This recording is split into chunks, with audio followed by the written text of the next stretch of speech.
Buenas tardes, muchas gracias por la invitación. Me siento muy honrado de estar en este foro,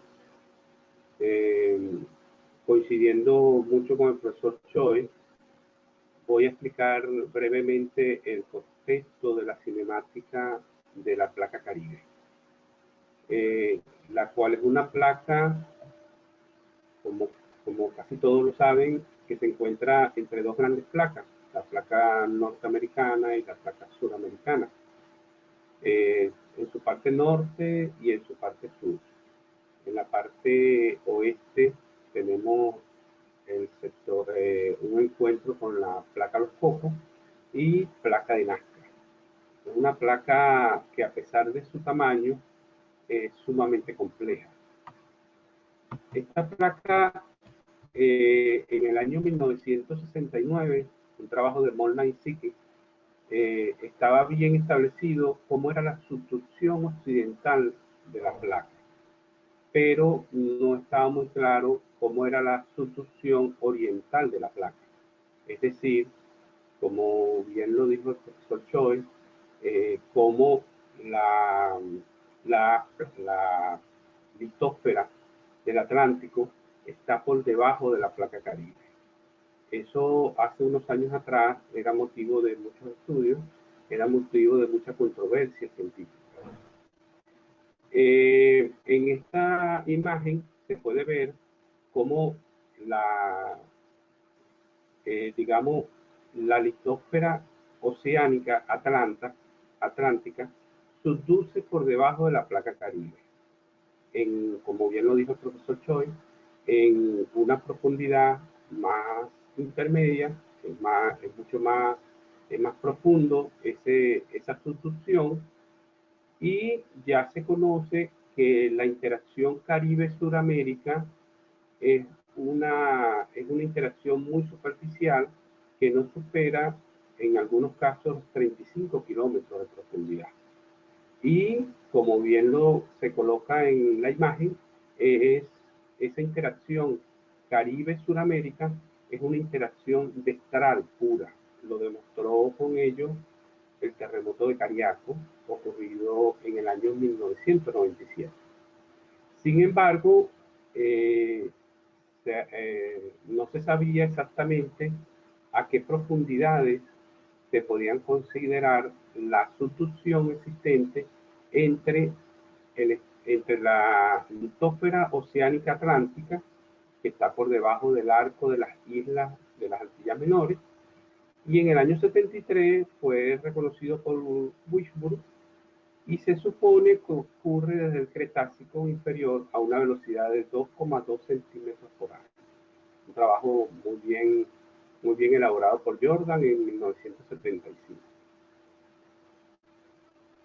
En esta imagen ustedes pueden ver cómo en la parte superior, lo que uno llama la parte cortical de la interacción Sudamérica-Caribe, es donde ocurre la mayor cantidad de sismos, que son superficiales, y a mayor profundidad ocurre la subducción que se viene dando acá, que es la interacción, la subducción litosférica que hay entre el Atlántico y la placa Caribe. Aquí se puede ver claramente cómo, indudablemente, en este contexto es que ocurre el evento de la semana pasada aquí en el Estados Unidos. Bien, este es un mapa que fue elaborado por mí, en el sentido de que se quería ver toda la zona de subducción en el lado este de la placa Caribe, es decir, cómo está muy bien delimitada el arco de las Antillas Menores, y cómo el sistema de falla El Pilar San Sebastián Boconó sucede en una zona mucho más superficial, mucho más, digamos, mucho más arriba de lo que sucede en la zona de subducción, digámoslo de esa forma. En este mapa, que ustedes pueden ver, se grafica las mayores intensidades que han ocurrido en Venezuela. Aquí tenemos el cuadrito mucho más grande, son intensidades 10, que son las mayores intensidades que han ocurrido en Venezuela, y la intensidad 9, que la escala que estamos utilizando es de Mercalli modificada. Entonces, el número que está sobre cada recuadro está asociado al año de ocurrencia de ese terremoto. Resalta aquí el terremoto del 1 de septiembre de 1530, terremoto ocurrido en Cumaná, el controversial terremoto ocurrido en Caracas en 1812 y el último terremoto ocurrido en el occidente venezolano, una gran ruptura en Santa Cruz de Mora. ¿Okay?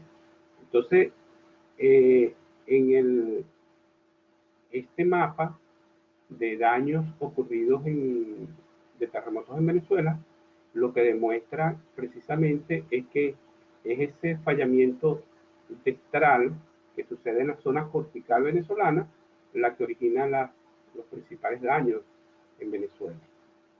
La mayor magnitud estimada en esta zona cortical es una magnitud mayor de 7, alrededor de 7, mejor dicho. Es una magnitud que se va en correspondencia con el tamaño de la placa tectónica Caribe, que no es una placa tan extendida como son otras placas en todo el globo terráqueo.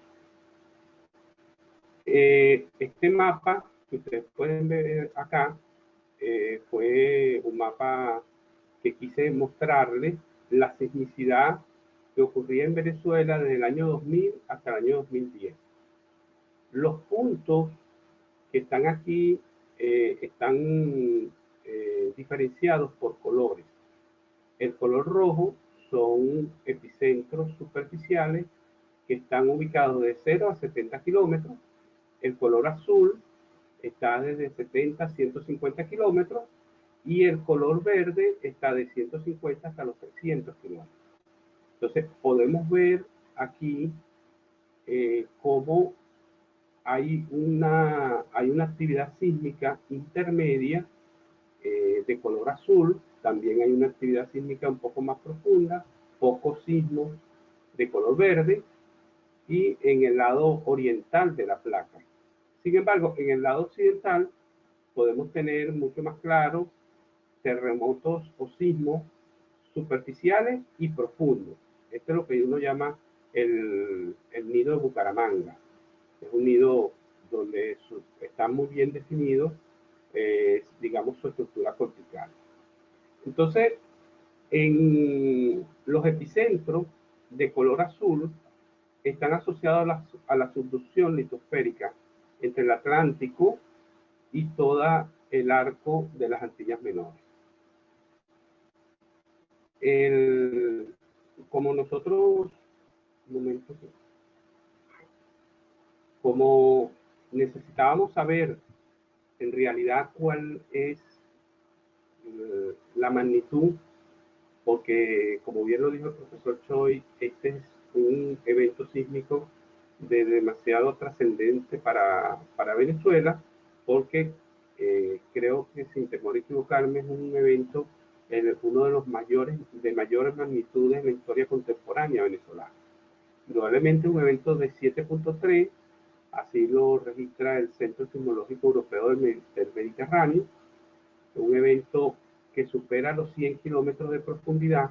Aquí lo pueden ver, aquí este arreglo sísmico de este Centro Europeo del Mediterráneo lo ubica en 127 kilómetros.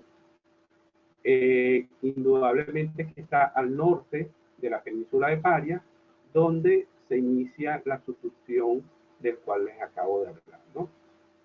Con una profundidad de 127 kilómetros. Los mecanismos focales que también se registran, que se han realizado por diferentes organismos que se encargan de eso, una de las USGS, el GSMT, los amigos del GFZ de los alemanes y algunas otras dos agencias sismológicas a nivel mundial, todas registran un mecanismo focal inverso.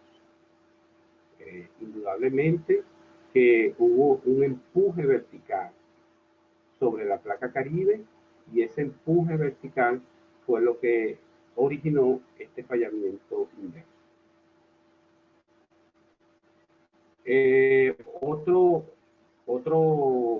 Otra consulta obligada que hay que hacer es el consorcio IRI, un consorcio de instituciones de investigaciones sismológicas, donde igualmente identifica el evento sísmico en 7.3, lo ubica a una profundidad de 123 kilómetros, es un evento de profundidad intermedia, y el Instituto de Geociencia Alemán, ubicado en Potsdam, el GFZ en Potsdam, ubica igualmente el evento sísmico 7.3 con un poco más de profundidad de 160 kilómetros. Indudablemente que la litosfera oceánica atlántica empujó verticalmente a la placa tectónica caribe. La pregunta que hay que hacerse ahora, que en este contexto que les acabo de decir, es ¿qué se espera a partir de ahora que suceda con las transferencias energéticas? Como bien lo mostró el profesor Choi, en el modelo que hay, el modelo del globo, o el modelo de ruptura, o el modelo de capas, está muy bien definido todo lo que es la parte cortical y una parte más profunda que es subducción. La pregunta que hay que hacerse ahora es cómo sucede este evento y cómo es la transferencia energética. En el día de hoy 30 de agosto, sucedió otro evento ligado a la zona cortical del Atlántico, en el Atlántico Central, que se puede catalogar como un evento secundario, a pesar de que los eventos que suceden en zonas de subducción no obedecen a las mismas leyes de los eventos que suceden en las zonas corticales. Es por eso que hemos tenido pocos eventos secundarios, lo que comúnmente se llaman réplicas, y hoy pudimos ver un evento en todo el Atlántico Central. Es decir, lo que hace suponer que de alguna forma esta estructura litosférica le está introduciendo energía a la placa tectónica caribe. Entonces, también lo registra la USGS, la Unión de Geólogos Americanos, donde se puede ver claramente un evento de 4.8 ubicado en el Atlántico Medio. Eso fue en el día de hoy, 30 de agosto. Bien, entonces, si ya sabemos que la interacción litosférica o la interacción de la litosfera oceánica interactúa con la placa Caribe y que tiene una gran cantidad de energía porque genera eventos sísmicos mayores de 7, surge una pregunta. ¿Esta energía es transferida a la capa cortical de Venezuela, donde ocurren los sistemas de falla El Pilar, San Sebastián, Boconó? Es necesario que se haga investigaciones en torno a esto y indagar finalmente si esa transferencia energética ocurre esa transferencia energética. En un trabajo que hice en tiempos pasados a raíz del terremoto de Cariaco, en esta actividad sísmica venezolana, ustedes pueden tener aquí en esta tabla, podemos ver los eventos sísmicos con magnitudes mayores de 5.5 desde el año 1990 hasta el año 2000. Y en rojo está las características del terremoto de Cariaco. Inicialmente, en algunas agencias lo declaran como 6.9 de magnitud, con un trabajo que se hizo desde el Centro de Sismología de la UDO, que fue inversión de ondas internas y utilizando sismogramas sintéticos. A nosotros la simulación nos dio mucho mejor en una magnitud de 7.0, que es este evento que ustedes pueden ver aquí, reflejado en rojo, el 9 de julio de 1997. Aquí está el terremoto de Cariaco. Pero hay una secuencia sísmica que aparece ese mismo año a partir del 2 de abril de 1997, con magnitudes de 6.1, 5.5, magnitud de MW, magnitud momento sísmico, y el 22 de abril apareció o ocurrió un evento de 6.7, una secuencia sísmica bien interesante. Y faltaría ver, indudablemente, que también estos eventos son de zona de subducción. La pregunta que uno se hace a estas alturas es si estos eventos que están ubicados en esta zona de subducción fueron precursores de la ocurrencia de este evento que ocurrió en la zona cortical, que fue uno de los eventos sísmicos más destructivos en la historia contemporánea venezolana, como los terremotos de Cariaco. Entonces, la idea central es tratar que nosotros tengamos un monitoreo mucho más continuo, un monitoreo mucho más preciso. Es necesario, la única forma de dar respuesta a esa pregunta es instalar más estaciones sismológicas en la zona epicentral, tratar de triangular mejor la zona y tratar de ver y diferenciar si las profundidades hipocentrales, que son, por cierto, la variable más difícil en el momento de ubicación epicentral, nosotros podemos tenerla con mayor precisión. Entonces, eso es sumamente importante y es interesante que nosotros podamos continuar con esa actividad, y que es nuestra función fundamental, ¿no? Este trabajo, del cual, a raíz del terremoto de Cariaco, empecé a investigar cómo son los mecanismos focales que hay en toda la zona cortical. Lo que ustedes pueden ver aquí es la zona epicentral del terremoto de Cariaco, y está asociado con un fallamiento vestral lateral derecho, un fallamiento indudablemente que ocurre entre la placa caribe y la placa suramericana, vestral puro, y lo confirma el terremoto de Cariaco ocurrido en el año 97, y lo confirma también un evento sísmico que ocurrió en la cercanía de Tucaca en el año 2009 de magnitud 6.4. Aquí podemos ver también el mecanismo focal de ese terremoto. Sin embargo, los mecanismos focales que ustedes tienen en el círculo azules son mecanismos focales inversos. Indudablemente, este es el evento del cual les hablo, el 22 de abril de 1997, y que tiene mecanismos focales inversos. En el lado derecho de la placa Caribe, al lado oriental, más que todos los eventos ubicados en Trinidad, los epicentros ubicados en esa zona, son eventos más superficiales, y por supuesto tienen un mecanismo focal normal.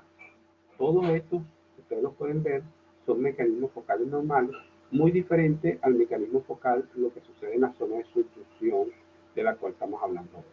Entonces, es bien importante que nosotros podamos tener en claro cómo sucede esa interacción, o cómo puede tener esa transmisión energética, porque es posible que estemos bajo la misma condición que el año 97, que estos eventos sísmicos de magnitudes considerables que suceden en una zona de subducción puedan transmitirle energía a la zona cortical venezolana y puedan generar eventos sísmicos de mayores magnitudes de lo que generalmente ocurre en Venezuela. Quise hacer unas conclusiones en el sentido de que podemos puntualizar algunas cosas que son importantes dejarlas en claro, que fue un sismo de mayor magnitud ocurrido en la historia contemporánea de Venezuela, es indudable. Es un sismo de magnitud 7.3 y el evento está asociado a la subducción existente entre la litósfera del Atlántico y la placa Caribe, específicamente en el arco de las Antillas Menores.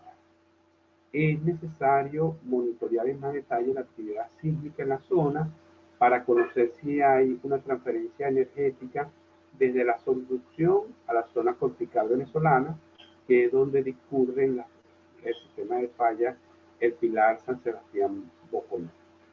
El área de subducción, esta área de subducción, que ya está prácticamente en el meridiano del estado Sucre, este terremoto o este evento sísmico nos deja también un aprendizaje que pareciera ser que está más occidental, que la zona de subducción está más occidental de lo que se creía inicialmente. Inicialmente nosotros pensábamos que la zona de subducción se iniciaba más al este del estado Sucre, más la zona oriental. Sin embargo, podemos ver cómo pareciera que la litósfera del Atlántico está cabalgando dentro de lo que ya se supone está la interacción Caribe-Suramérica. Entonces, es bien interesante que eso se pueda continuar investigando y repito, la única forma de hacerlo es teniendo más estaciones sismológicas y poder densificar el, la zona con un número apreciable de estaciones. Muchas gracias y espero que les haya agradado la presentación.